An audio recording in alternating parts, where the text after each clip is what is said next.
choreographers start with an empty space, a body or two, and we say, carve this space. I love creating something where there was nothing before. To do the kind of dance that could be done for the man on the streets, the people, that it was part of their culture. And that it was universal.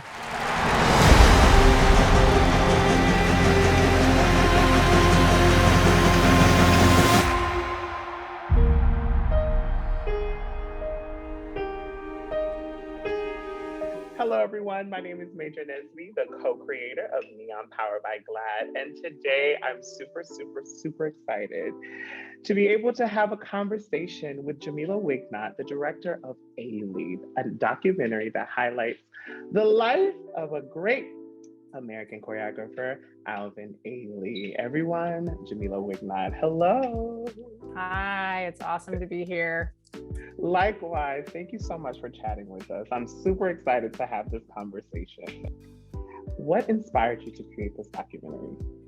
So this documentary has just been just blessing after blessings. Right. It actually is a film that came to me. Snipes and Amanda Pollock at Insignia Films and another executive producer, Judy Kinberg, were in search of a director to helm a film about Alvin Ailey, and we had a meeting one day, and I was like, oh my God, I have to have this film, because I was a huge fan of the company. And so initially I was just excited to make a documentary that was going to have dance in it. I mean, excited and terrified, but just filmmaking is a visual medium, and the idea of being able to work with this material was great. I didn't know much about Alvin Ailey's personal biography, so that that idea of unpacking him as an artist and seeing sort of his sources of inspiration, that came a little bit later after the initial enthusiasm of just like, I'm gonna be making a film about dance. So yeah. I was in the second company, so I've seen a lot of documentaries and work about Mr. Ailey, but yours in particular stands out because from my perspective, I feel like you chose to concentrate on his personhood, him as a human being, as an individual. Was that intentional? Yeah, I think, once we got the audio recordings that he conducted in the last year of his life, it just became clear that he is this icon, and he did that work, and he created this incredible extraordinary enterprise that survived him, but he also was just kind of a regular dude. I mean, and that also came out in conversations, just like he was just this regular person, and he saw himself as being very kind of regular. And I think that's why he has such a kind of sense of the arts being available to everyone, and that. So I felt very much like it's not I wanted to see somebody who discovered their passion, who figured out how, had something to say and figured out a way to say it. And that starts with somebody who's not a genius, right off the top. And I also felt it was really important to present an unvarnished portrait of, the things that he also struggled with. Like, he is not flawless and perfect. Not every day was a success. Right. He wasn't bulletproof. His life did not work the way his dances work, which is ending in transcendent experiences all the time. And so that came out of sitting with him more through the tapes. Absolutely. I have to say, because like I said, as someone who has had the pleasure of dancing his works, in the coaching process, you hear a lot about him, but this was the first time that I actually got to see him as a person. And in the documentary, you also touch on some things that people might be surprised to know. Don't want to give too much because I want people to see the documentary in its totality. But did that make you nervous to touch on more personal things that might surprise audiences about Mr. Ailey? Yeah, I think, in the beginning, before we had access to all of the archive, there was a question about, well, we want to touch on these parts of the story because you want to, you have to understand. I mean, in order to understand his greatness in a way, you have to understand him as a full and complex person.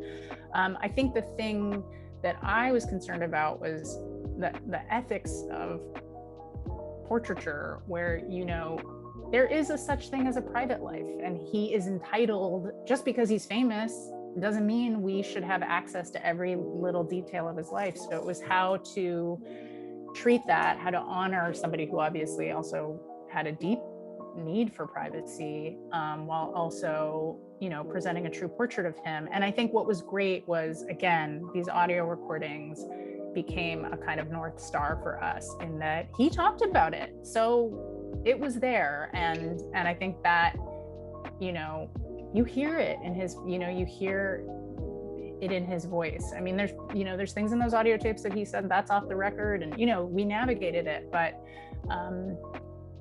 you know, just being able to access that and to see the way he talked about his own life experiences, that was, I mean, so, truly so fortunate. Alvin Ailey American Dance Theater is one of the most important contemporary dance companies in the world. I think you captured it so beautifully because, yeah, some things I was really surprised to learn about Mr. Ailey, and I personally think that you did a good job with keeping things that probably should not be to the public, and also documenting his whole entire life. So thank you for that. Was there anything that you were surprised to learn about him? Yeah, I mean, I think, you know, again, because if you sort of, if your entry point is through the company and then you have a sense of him and he's this iconic figure, I think a lot, his sort of vulnerability and even like his own sense of insecurity, you know, the fact that after he had achieved so much, he's still wrestling with his worthiness, you know, and, you know, it's, again, that's very helpful for me as somebody who makes work and wrestles with those kinds of things. And I think also, you know, the sort of his need to keep people at bay, and then kind of reciprocally people choose kind of electing to also keep him at bay. I think that lack of, you know, real kind of intimacy in his life with friends, you know, like best friend, you know, and things like that. I think that was surprising, again, because he's such a generous spirit. Yeah, I would have to agree. Like that, as an artist myself, it was very, very, it was very helpful to know that like someone as great as Alvin Ailey also struggled with some of the things that all of us struggle with. So that was so, like I said before, I think your film really humanized Mr. Ailey as a person. So thank you so much for the work that you did. You. So has this inspired you to create future work about dancers or choreographers? I'm not sure. I mean, it certainly opened up I kind of want to push documentary form more in terms of how I was able to work with the archive. That's a huge part of it. Yeah, I'm intrigued about the process of capturing dance, and I think actually maybe working more directly with a choreographer would be interesting. You know, one of the challenges of this film is the way that I, by virtue of, you know, the way I'm selecting a frame or where I'm editing, I'm actually changing the intention of the choreographer's work. And that's true of even all the archive. There are a couple instances where it's clear that a performance was danced for the camera, and it feels as if they kind of orchestrated, well, the camera's going to be here and the dancer should come here. And that part of it is so great. And I love the abstraction, you know, that the dance is abstract, and that, you know, I think that's something intriguing to play with. But I don't at present have any future dance projects on the docket. For those individuals who haven't seen the film yet, why don't you tell them where they can see it? Oh, it's so exciting. It is a dream to be able to release this film theatrically. We will be in New York starting July 23rd, and then we open nationwide on August 6th. So The goal from the beginning was to be able to show this to the widest possible audience and to have people be able to enjoy this, collectively in the beautiful ritual of entering into a dark space and taking in cinema. And so I'm really excited for that. And I hope people show up and tell their friends and tell more friends. Go see the film and then go see the Ailey Company. Absolutely.